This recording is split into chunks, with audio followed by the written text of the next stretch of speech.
Amém? Seja muito bem-vindo, você que está aqui, você que está ao alcance da mídia, também onde você estiver. Nós temos pessoas que nos ouvem em alguns estados, inclusive até fora do Brasil. Você seja muito bem-vindo. Você possa agora estar parando as suas atividades e nesse espírito de adoração, com esse desejo de sermos geração de adoradores, você possa agora pegar a sua Bíblia, se acomodar.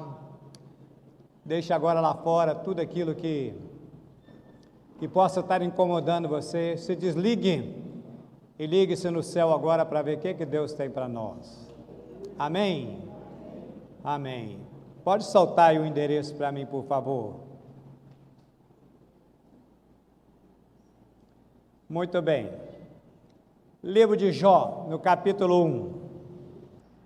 Jó é um dos personagens marcantes. Alguém tenta dizer que Jó é um personagem fictício.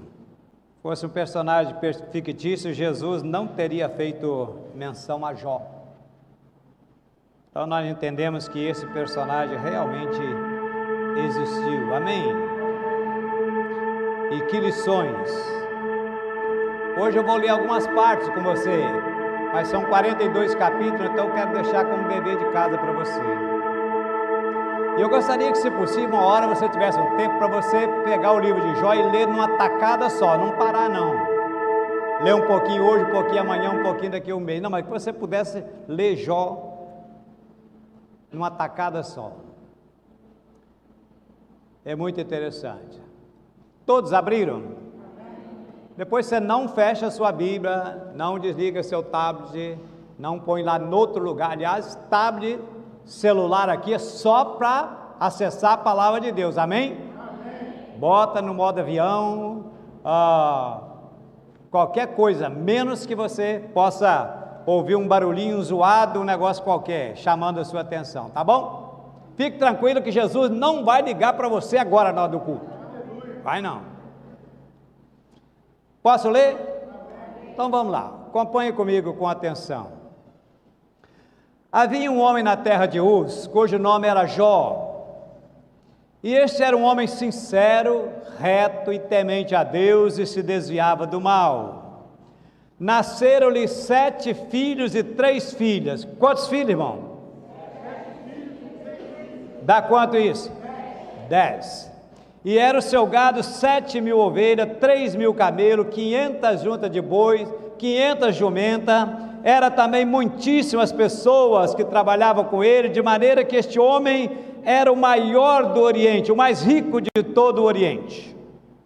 E iam seus filhos, faziam um banquete em casa de cada um no seu dia, e enviava e convidava as suas 3 irmãos, comeram, beberam com ele. Sucedia, pois, que, tendo decorrido o turno do dia de banquete, enviava Jó e o santificava, e se levantava de madrugada e oferecia holocausto segundo o número de todos eles, porque dizia Jó: porventura pecaram meus filhos e blasfemaram de Deus no seu coração. E assim fazia Jó continuamente. E vindo um dia em que os filhos de Deus vieram apresentar-se perante o Senhor, veio também Satanás entre eles. Então o Senhor disse para Satanás: de onde vens? E ele respondeu e disse para o Senhor: de rodear a terra, de passear por ela. E disse o Senhor: observaste tu a meu servo Jó? Porque ninguém há na terra semelhante a ele, homem sincero, homem reto, temente a Deus, que se desvia do mal. Então respondeu Satanás ao Senhor e disse: porventura teme Jó a Deus de balde? Ou seja, Jó teme o Senhor de verdade mesmo, com toda sinceridade? Porventura tu não cercaste ele de bens e a sua casa e tudo quanto tem? A obra das suas mãos abençoaste, o seu gado está aumentando na terra. Mas estende a tua mão, toca em tudo que ele tem, e verás se ele não blasfema de ti na tua face. E disse o Senhor a Satanás: eis que tudo quanto tem está na tua mão, somente contra ele não estenda a tua mão. E Satanás saiu da presença do Senhor. E sucedeu um dia em que seus filhos e suas filhas comiam, bebiam vinho na casa do seu irmão primogênito, que veio um mensageiro a Jó e lhe disse: os bois lavravam, as jumentas passeavam junto a eles, e eis que deram sobre ele os saduceus, os tomaram, e os moços feriram a fio da espada, e somente eu escapei para trazer-te essa nova. Estando ele ainda falando, veio outro e disse: fogo de Deus caiu do céu, queimou as ovelhas, os moços consumiu, só eu escapei para trazer a nova. Estando ainda este falando, veio outro e disse: ordenando os caldeus, 3 bandos deram sobre os camelos, tomaram, os moços feriram a fio da espada, e só eu escapei para te trazer a nova. Estando ainda este falando, veio outro e disse: estando teus filhos e tuas filhas comendo e bebendo vinho, em casa do seu irmão primogênito, eis que um grande vento sobreveio dali do deserto, e deu nos 4 cantos da casa, o qual caiu sobre o jovem e morreram. Só eu escapei para te trazer a nova. Então Jó se levantou, rasgou o seu manto, raspou a sua cabeça, se lançou em terra e adorou. E disse: nu saí do ventre da minha mãe, e nu voltarei para lá.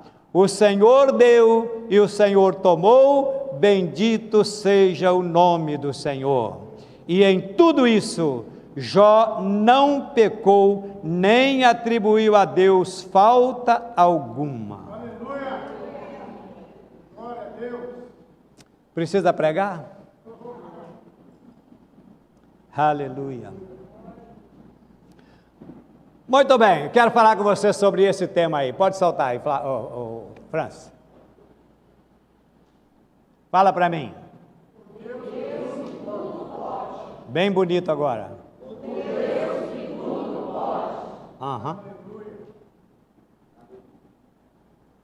Ok, então somos informados segundo a palavra de Deus, mais precisamente no verso 6, que um dia Deus está reunido com os seus filhos quando Satanás aparece. A Bíblia não dá maiores detalhes, a Bíblia só diz que ele apareceu por lá. E é interessante que Deus é que puxa o diálogo. E Deus disse assim: observaste meu servo Jó, homem reto, temente a Deus, íntegro, que se desvia do mal. E aí Satanás responde para Deus: também pudera. Desse jeito qualquer um te adora. Você tem abençoado, enchido ele de bens, tudo que esse homem põe a mão prospera. Você tem dado tudo para ele, tudo na mão dele vira dinheiro. Desse jeito, só faltou dizer assim: até eu, né? Querido, Satanás faz aqui 2 insinuações. Primeira insinuação que Satanás faz: Satanás insinua que Deus precisa de subornar as pessoas com bem para receber deles adoração.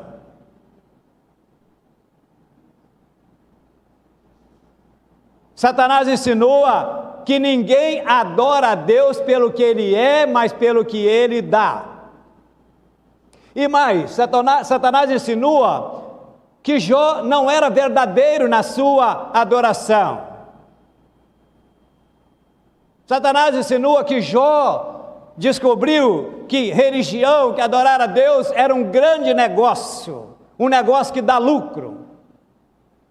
E aí ele diz para Deus: se você tirar os bens dele, os bens que o próprio Deus havia dado, você vai ver se ele não blasfema na sua cara. Abusado, né?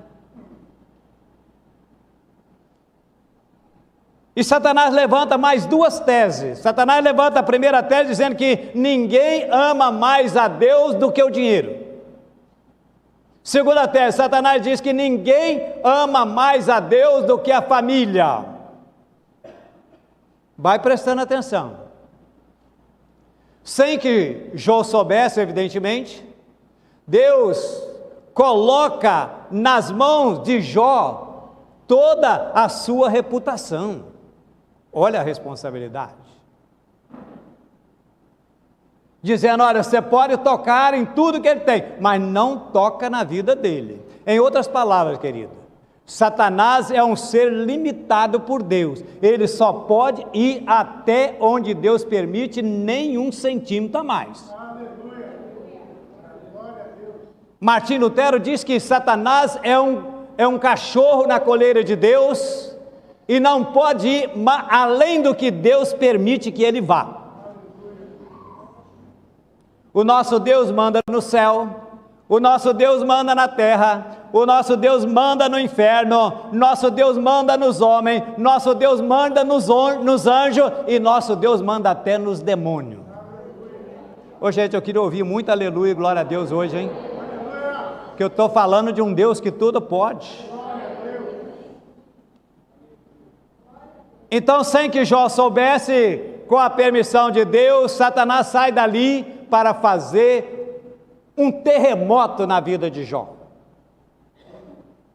No verso 3 nós somos informados de que Jó era o homem mais rico do Oriente, o homem mais rico daquela época. Fomos informados também que era o mais piedoso. E aqui cai um mito de que alguém que é rico não pode ser piedoso, não é verdade. Você pode ser o homem mais rico e pode ser o mais piedoso. O problema não é você ter dinheiro, o problema é o dinheiro ter você. O problema não é você ter dinheiro no bolso, o problema é você ter dinheiro no coração. O problema não é ter dinheiro, como diz Paulo, o problema é que o dinheiro é a raiz de todos os males, e você tem que tomar cuidado. Por isso que Paulo diz que o problema é o amor ao dinheiro.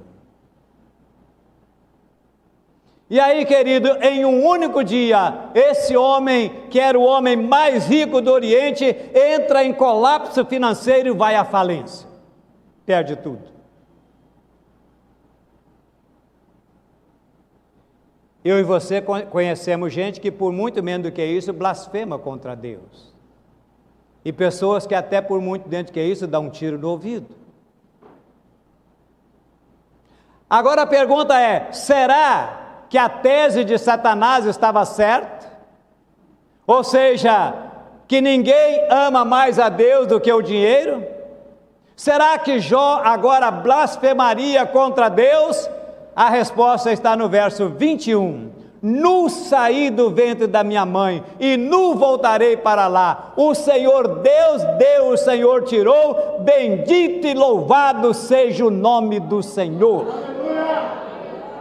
Jó derrota a primeira tese de Satanás. Ele prova que ama mais a Deus do que o dinheiro. Ele prova para Satanás que ele ama a Deus, não pelo que ele dá, mas pelo que ele é.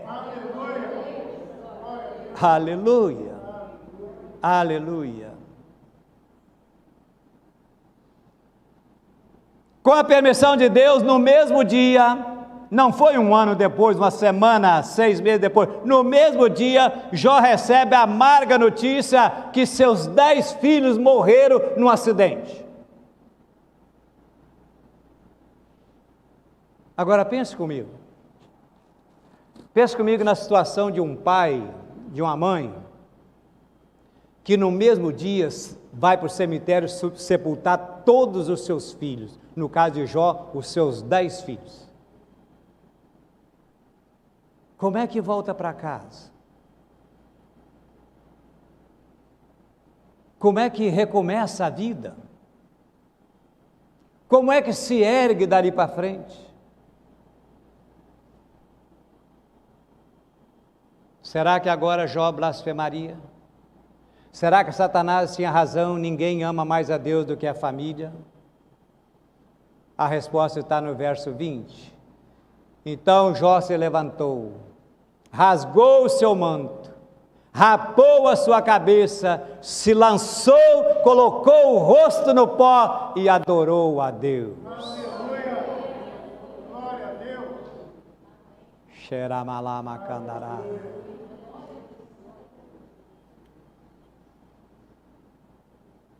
Jó derrota a segunda tese de Satanás. Jó provou que ele amava mais a Deus do que a sua própria família. Vamos para o capítulo 2 agora. Você não fechou a Bíblia não, né? Verso 1. E vindo um outro dia em que os filhos de Deus vieram apresentar-se perante o Senhor, veio Satanás entre eles apresentar-se perante o Senhor. Então o Senhor disse para Satanás: de onde vem? Respondeu Satanás: de rodear a terra por aí. Satanás é uma espécie de turista, fica por aí, sabe? Só de butuca, procurando uma brechinha. Você sabe como é que é, né? Então disse o Senhor a Satanás: observaste meu servo Jó? Porque ninguém há na terra semelhante a ele, homem sincero, reto, temente a Deus, desvia-se do mal, e que ainda retém a sua sinceridade, havendo tu incitado contra ele para o consumir sem causa. Querido, uma segunda vez Satanás volta, e Deus então mais uma vez Deus dá o currículo de Jó e joga na cara de Satanás toda a integridade de Jó. Mas Satanás volta a insistir. Verso 4. Então Satanás respondeu e disse: pele por pele, e tudo que o homem tem dará por sua vida. Estende, pois, a tua mão, toca nos seus ossos, na sua carne, e verás se ele não blasfema na tua face. E disse o Senhor a Satanás: eis que ele está na tua mão, poupa, porém, a sua vida. Então saiu Satanás da presença do Senhor e feriu a Jó de uma chaga maligna, desde a planta do pé até o alto da cabeça. E Jó, tomando um pedaço de telha para raspar com ele as feridas, assentou-se no meio da cinza. Terceira tese de Satanás: ninguém ama mais a Deus do que a si mesmo. Sem que Jó soubesse, então Deus dá permissão, e Satanás agora vai e coloca uma enfermidade maligna em Jó, ferida do alto da cabeça até a sola dos pés. Querido, presta atenção comigo agora. Agora Jó está falido, Jó está sentindo a dor do luto, Jó agora está cheio de chaga, doente, feridas arrebentando pelo seu corpo. Ele fica cheio de pus, sua pele vai ficando necrosada, começa a cheirar mal, a coceira, o incômodo é tanto que ele pega um caco de telha para começar a raspar, a se coçar. Ele não consegue dormir, ele não consegue se alimentar, a dor não dá trégua, e ele vai ficando em pele e osso. Sua mulher olha para aquele projeto de jeito, para aquele esqueleto, e vira para ele e diz assim: morre, homem, tenha pelo menos a dignidade, a hombridade de dar cabo da sua vida. O que Jó responde? Capítulo 2, verso 10: você fala como uma louca. Por acaso receberíamos de Deus o bem e não receberíamos o mal? E em tudo isso diz a palavra que Jó não pecou contra Deus com os seus lábios. Jó derrota a terceira tese de Satanás. Ele provou que amava mais a Deus do que a si mesmo. Eita glória! Vamos continuar, capítulo 2, verso 11. Ouvindo, pois, os três amigos de Jó, todo esse mal que tinha vindo sobre ele, vieram cada um do seu lugar. Elifas, o temanita, Bildade, o suíta, Zofar, o naamita, e levantando de longe os olhos e não conhecendo, levantaram a voz e choraram, rasgaram cada um o seu manto sobre a cabeça, e lançaram o pó ao ar, e se assentaram juntamente com ele na terra 7 dias, 7 noites, e nenhum deles dizia uma palavra sequer, porque viam que a dor de Jó era muito grande. Veja bem, esses amigos vieram para consolá-lo, e durante os dias ficaram calados. E você que vai ler o livro de Jó como dever de casa, chega um ponto então que eles abrem a boca e começam a falar. E aí eles desenvolvem uma teologia que até hoje é muito usada.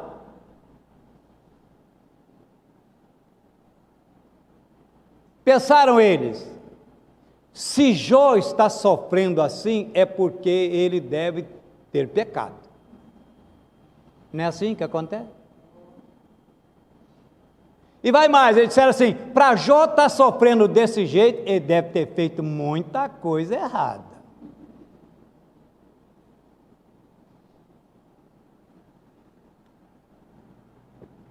Mas eles só não pensaram, mas eles falaram. E fizeram graves acusações, chamaram Jó de ladrão, chamaram Jó de adúltero, chamaram Jó de louco. Você vai ler em casa. E eles foram massacrando Jó com as suas setas venenosas, eles despejaram sobre Jó as mais duras, infrutíferas e injustas críticas. Eles começaram como que passar Jó num rolo compressor da injustiça. E o que Jó fez? Bom, Jó fez o que qualquer um de nós faríamos, ele começa a perguntar para Deus: Senhor, por que eu estou sofrendo? Senhor, por que tanto sofrimento? Senhor, por que essa dor não cessa?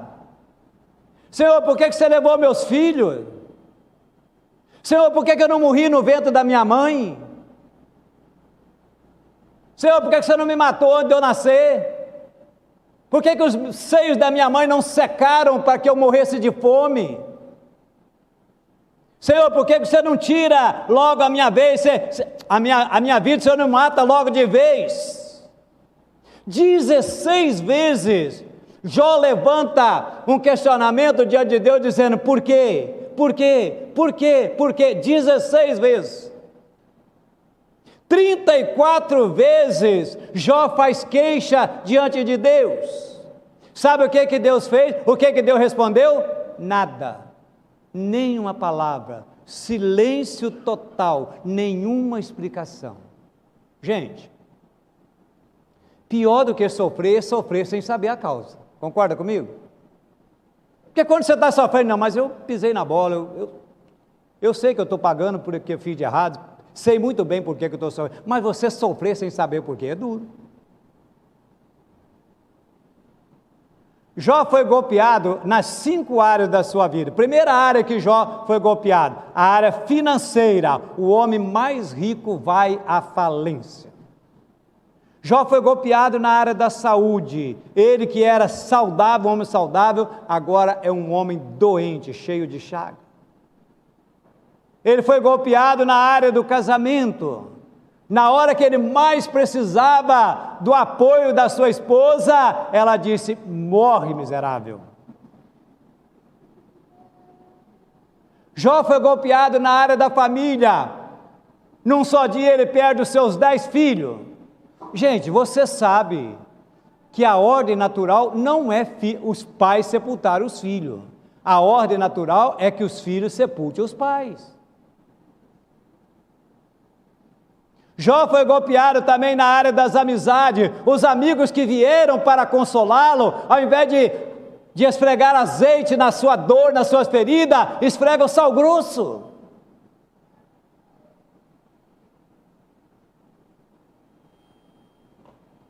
Mas quando ele está, querido, no fundo do poço, quando ele já não tem mais nada para perder, ele arranca do seu peito um brado de esperança, um grito para todo o inferno ouvir, porque está lá no capítulo 19, verso 25, porque eu sei que o meu Redentor vive, e que por fim ele se levantará em meu favor.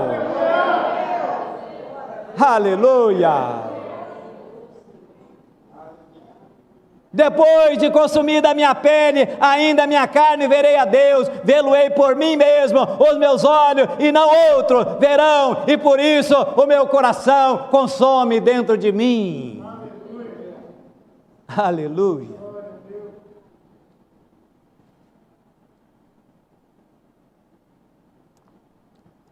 E aí Deus agora rompe o silêncio. não para responder os questionamentos de Jó. Deus rouba o silêncio agora e começa a falar, e Deus lança sobre Jó 70 perguntas. E Deus começa a falar: Jó, onde você estava quando eu lancei os fundamentos da terra?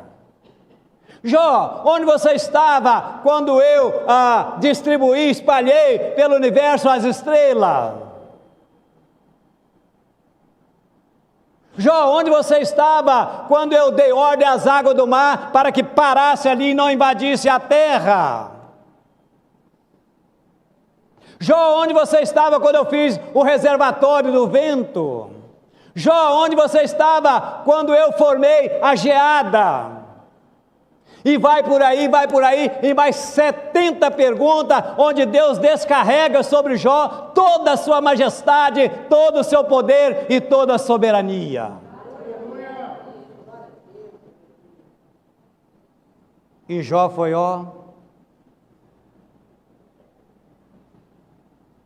E aí Jó descobre 5 verdades, querido, que mudaram a sua vida, que impactaram a sua vida, e que eu espero que vai impactar e vai mudar a minha vida e a sua vida. Aleluia. Que verdades são essas? Capítulo 42, abre lá.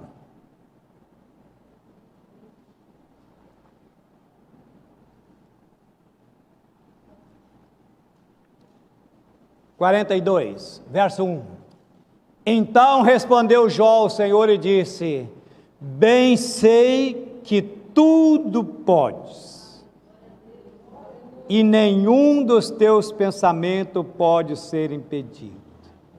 Bem sei que tudo pode. Primeira coisa que Jó descobre, primeira verdade que Jó descobre, a onipotência de Deus. O Senhor tudo pode.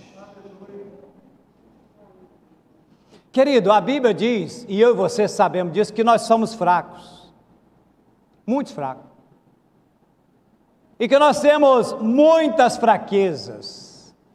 Por exemplo, nós temos fraquezas físicas, querendo ou não, gostando ou não, o tempo vai esculpindo em nós algumas rugas indisfarçáveis. Um cosméticozinho, um bom cosmético ajuda. Uma cirurgia plástica dá uma boa ajuda também. Mas chega um ponto que, mesmo que Pitangui ressuscitasse dos mortos, não tem mais jeito.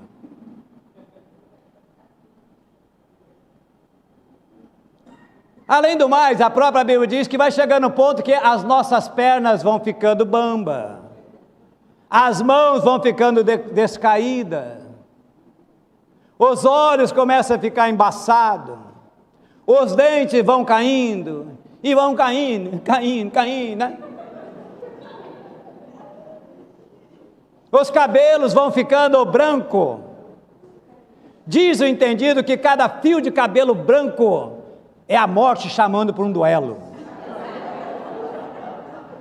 Eu estou mal, hein?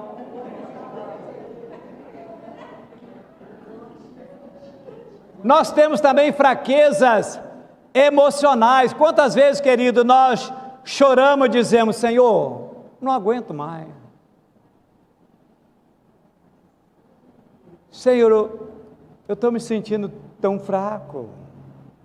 Sim ou não? Nós temos também fraquezas morais.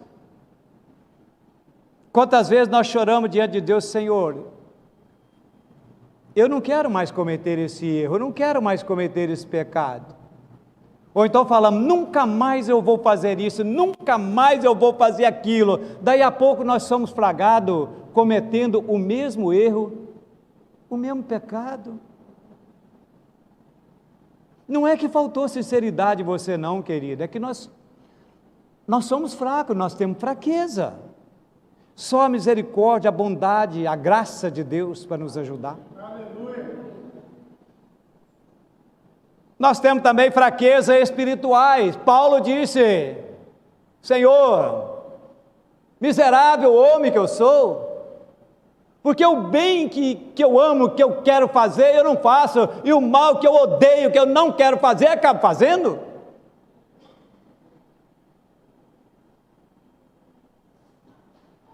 Mas, querido, como é bom saber que nós temos um Deus que tudo pode, inclusive entender as nossas fraquezas e perdoar os nossos pecados, as nossas fraquezas. Não há impossível para Ele, não há enfermidade impossível para Ele, não há vida irrecuperável para Ele, não há casamento irrecuperável para Ele, porque Ele,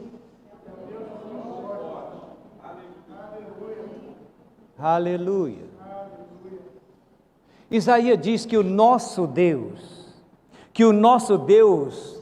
Ele mede as águas na concha da sua mão. Você pode imaginar os oceanos, Pacífico, Índio, Mediterrâneo.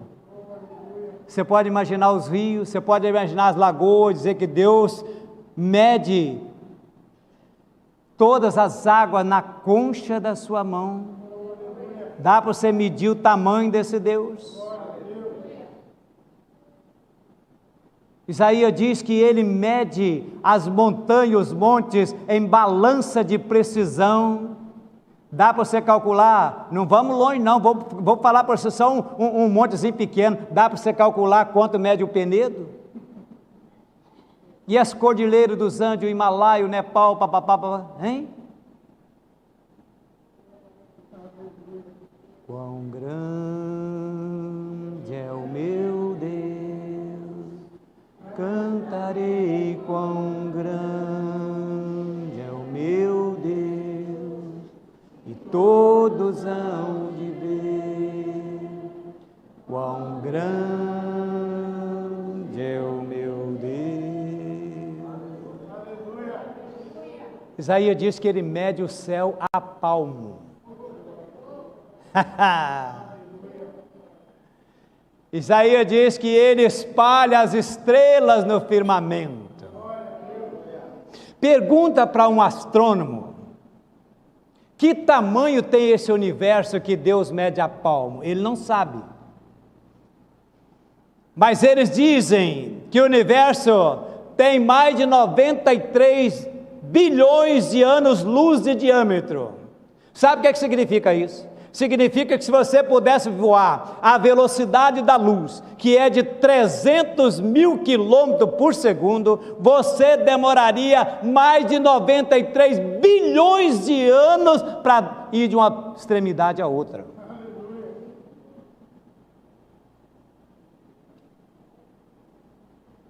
Pois o nosso Deus criou tudo isso. Se você perguntar para um astrônomo quantas estrelas tem no firmamento, ele não sabe. Mas eles afirmam que há mais estrelas no universo do que grãos de areia em todas as praias e todo o deserto. Você pode imaginar isso? Vai na praia, pega só uma conchinha de areia, chega em casa, bota em cima de um vidro assim, começa a contar, vê quanto tem.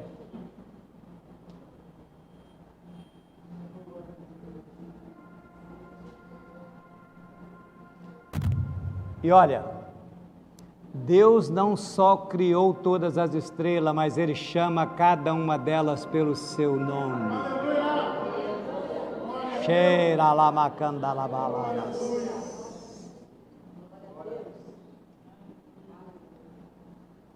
Esse é o seu Deus.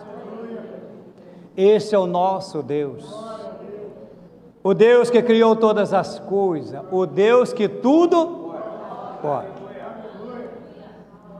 Dr. Marshall Nirenberg, Prêmio Nobel de Medicina, fez a mais fantástica descoberta do século passado. Ele descobriu que nós somos seres geneticamente programados. E ele descobriu, querido, que cada um de nós temos cerca de 60 trilhões de células vivas no nosso corpo. 60 trilhões de células vivas no nosso corpo. E cada uma dessas células tem 1,70 m de fita DNA, onde estão gravados a cor dos nossos olhos, da nossa pele, nossa personalidade, etc, etc, etc, tudo a nosso respeito. E se você esticar a fita de DNA do seu corpo, você terá 102 trilhões de metros de DNA, o que equivale a 102 bilhões de quilômetros de DNA no seu corpo. Daria para dar várias voltas no do sistema planetário. Ei, tudo isso foi implantado dentro de mim, dentro de você, pelo eterno Criador, Senhor dos céus e da terra. Aleluia! Quão grande, o meu Deus, cantarei quão grande.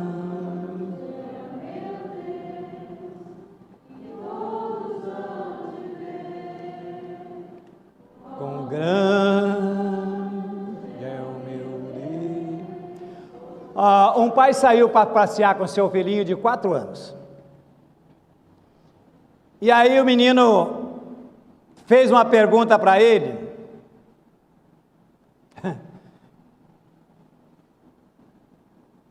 Criança parece que tem pós-doutorado em pergunta difícil.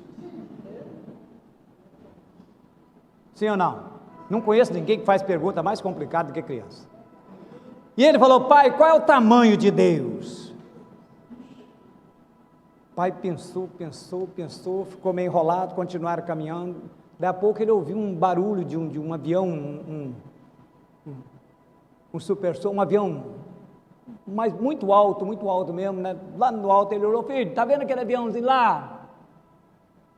Então, pai, agora eu vi, então, que tamanho que ele é? Ah, pai, muito pequenininho.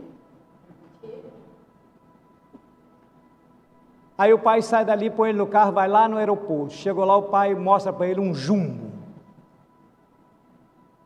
Aquele avião enorme, 400 passageiros, enorme. Diz: meu filho, que tamanho que é esse? Nossa, pai, é grande demais. E ele falou: meu filho, assim é Deus. Quanto mais longe você estiver dele, pequeno ele será.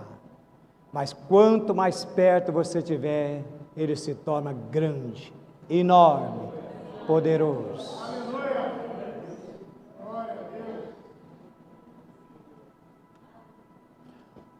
Ok, segundo agora, ainda no verso 1,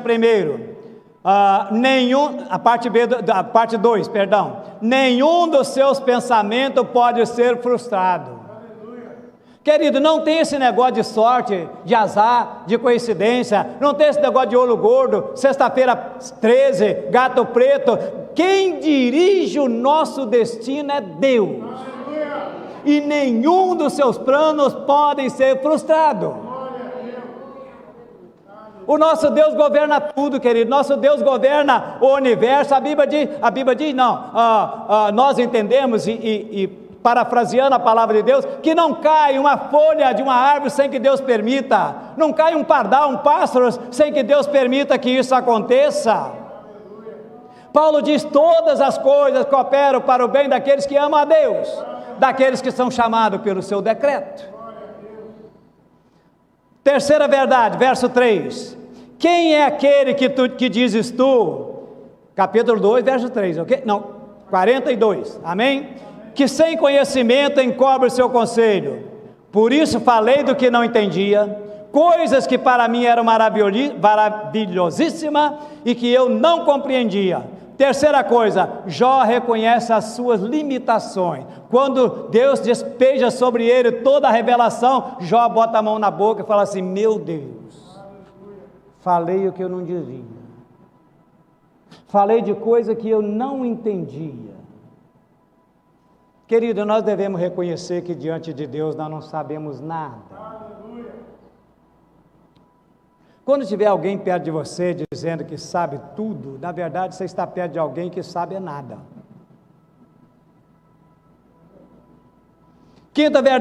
Quarta verdade, verso 5, com o ouvido meus ouvidos eu ouvi, mas agora te veio os meus olhos. Jó reconhece que não conhecia Deus de fato. Querido, aqui a gente entra em crise.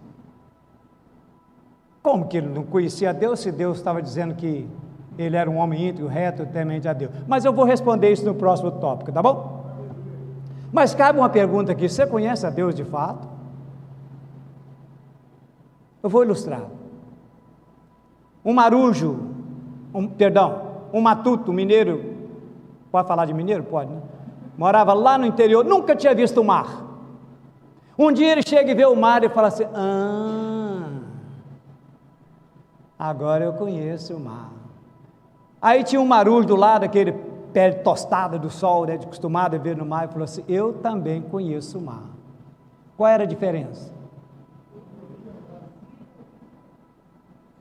O mineiro conhecia o mar de vista, mas ele conhecia o mar de viver no mar. Assim é Deus, querido. Tem gente que tem o conhecimento de Deus de ouvir falar, mas tem gente que tem um conhecimento de Deus de conviver com Ele, de experiência com Ele, de viver na presença dEle. Talvez fosse esse o caso. Quinta verdade, verso 6: por isso me abomino e me arrependo no pó da cinza. Jó reconhece o seu pecado, e aqui então a gente entra em crise mesmo, porque esse tipo de confissão cabe na boca de um ladrão, de um adúltero, de um assassino, mas na boca de um homem que o próprio Deus o chama de íntegro, reto, temente a Deus, piedoso, como vão entender isso? Olha para mim. As pessoas que mais sofrem e lamentam seus pecados não são aquelas pessoas que mais pecam. As pessoas que choram e lamentam os seus pecados são aquelas que mais perto de Deus andam.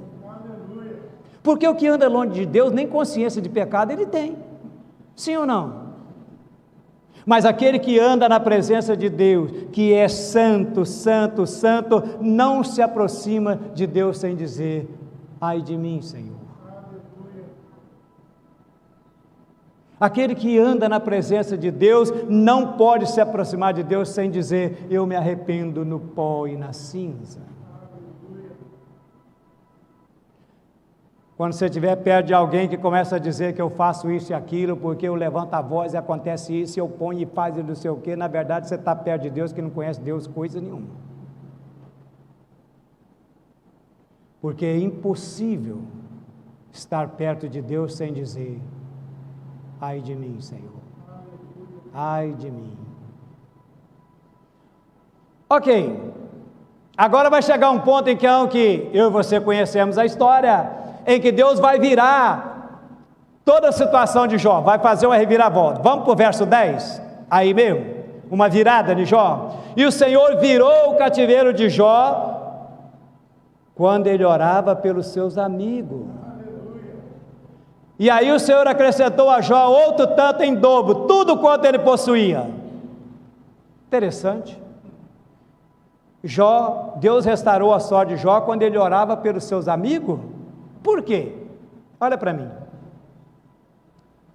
Você já foi alguma vez, alguém alguma vez falou mal de você? Acredito que sim, todos nós já passamos por isso. Como é que você se sentiu? Magoado, chateado. Não poderia ser de forma diferente. O que você acha que Jó sentiu quando seus amigos falaram: Jó, você é um ladrão, você ficou rico roubando os outros. Jó, você é um adúltero, seus filhos, Deus pesou a mão em cima dos seus filhos por sua causa. O que vocês acham que Jó sentiu? Eu acho que certamente Jó ficou muito magoado. Acompanha comigo aqui. E o Espírito Santo de Deus tocou no coração de Jó, dizendo: Jó, enquanto você tiver mágoa no seu coração, Deus não vai ouvir a sua oração. Porque é impossível você estar com mágoa no coração de alguém e ao mesmo tempo orar por essa pessoa, a menos que você seja um tremendo de um cara de pau, de um hipócrita. Não quero saber, tenho raiva no coração, não gosto de mim, mas eu oro por ele. Você está mentindo.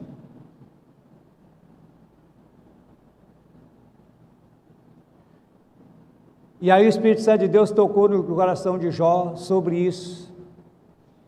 E agora então, enquanto Jó orava sem mágoa no seu coração, Deus restaurou a sua sorte. E aí Deus vai restaurar. Satanás tentou destruir Jó nas 5 áreas da sua vida. Primeira área que Satanás tentou destruir Jó e que Deus restaurou, verso 16, na saúde. Diz a Bíblia que depois disso Jó viveu mais 140 anos, viu os filhos até a 3ª e 4ª geração. Presta atenção, Jó viveu mais 140 anos sem sequela, sem nenhuma cicatriz. Ei, deixa eu falar uma coisa para você, o Deus que atuou na vida de Jó, é o Deus que está aqui, é o Deus que cura a enfermidade, e Ele está pronto para curar a sua enfermidade nessa noite, em nome de Jesus. Segunda área, a área financeira, e assim abençoou, verso 12, e assim abençoou o Senhor o último estado de Jó, mais do que o primeiro, porque teve 14.000 ovelhas, 6.000 camelos, 1.000 juntas de boi, e 1.000 jumentos. Ele recebeu tudo em dobro. Olha para mim, o Deus que restituiu tudo em dobro a Jó, o Deus que está aqui nessa noite, para restituir aquilo que você perdeu, aquilo que Satanás tentou tirar de você. Você acredita nisso? Terceira área, os amigos. Olha só o verso 8. Tomai, pois, 7 bezerros, 7 carneiros, e ide ao meu servo Jó, e oferecei holocausto por vós, e o meu servo Jó vai orar por vocês, porque dever a ele eu aceitarei, para que eu vos não trate conforme a vossa loucura, porque vós não falaste de mim o que era reto com meu servo Jó. Querido, isso é lindo demais.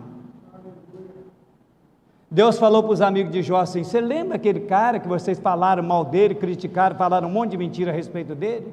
Pois é, você vai ter que ir lá, pedir a ele para orar por vocês, porque a ele eu vou ouvir, e vocês não, e se ele não orar por vocês, vocês vão estar encrencados.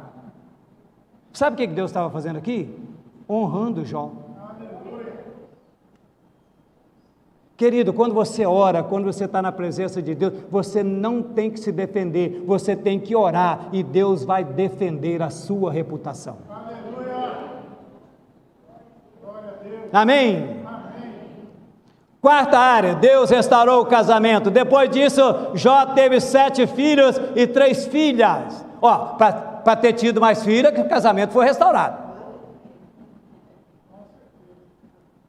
Agora pensa aqui comigo. Quando Jó estava numa magrela, numa pior, a mulher dele falou para ele assim: morre, homem miserável, dá cabo da sua vida. Agora Jó está curado, saradão, cheio da grana, por cima da carne seca. Se fosse um de nós no lugar de Jó, falava o quê?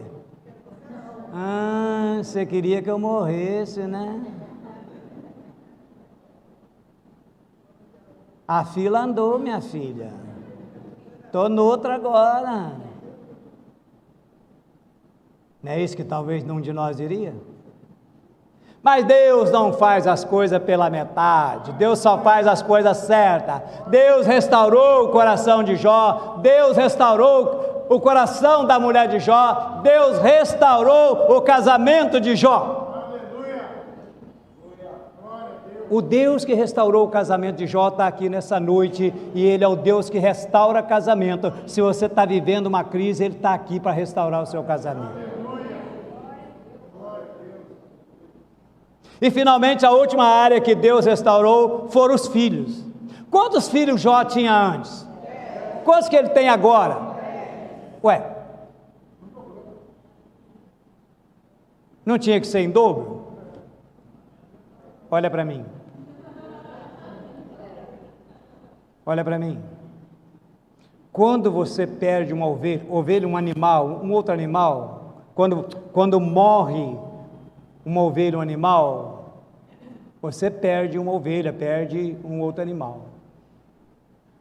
Quando morre um filho, você não perde um filho. Um certo homem voltava do cemitério e alguém foi dizer para ele: meus sentimentos, você perdeu seu filho. Ele disse: eu não perdi meu filho. Você perde alguém quando você não sabe onde está e com quem está. Meu filho, eu sei onde meu filho está e com quem ele está. Meu filho está no céu com o Senhor Jesus. Meu filho não está perdido. Agora presta atenção comigo. Agora Jó tinha 10 filhos na terra e 10 filhos no céu.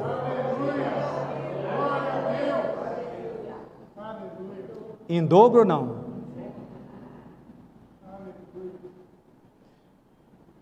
Querido, sabe qual era a intenção de Satanás? Em tudo isso, era colocar Jó longe, mais longe de Deus. Sabe o que ele conseguiu? Colocar Jó ainda mais perto de Deus. Sabe por quê? Porque os planos de Deus não podem ser frustrados. Você e eu fomos criados para a glória de Deus. E a vida não tem sentido longe de Deus. Ele é a razão da nossa vida. Ele é a nossa esperança. Ele é a nossa justiça. Ele é a nossa alegria. Ele é o nosso tudo. Ele é o nosso restaurador, o nosso salvador, o Senhor, o consolador. Ele é o Senhor de todas as coisas. Eu vou parar por aqui. Que Deus nos abençoe. E que a vida desse homem,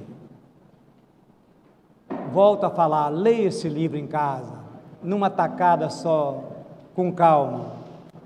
E que a vida de Jó possa impactar a minha vida e a sua vida. Amém? Você foi abençoado com essa palavra? Vamos ficar em pé? Vamos adorar o Senhor?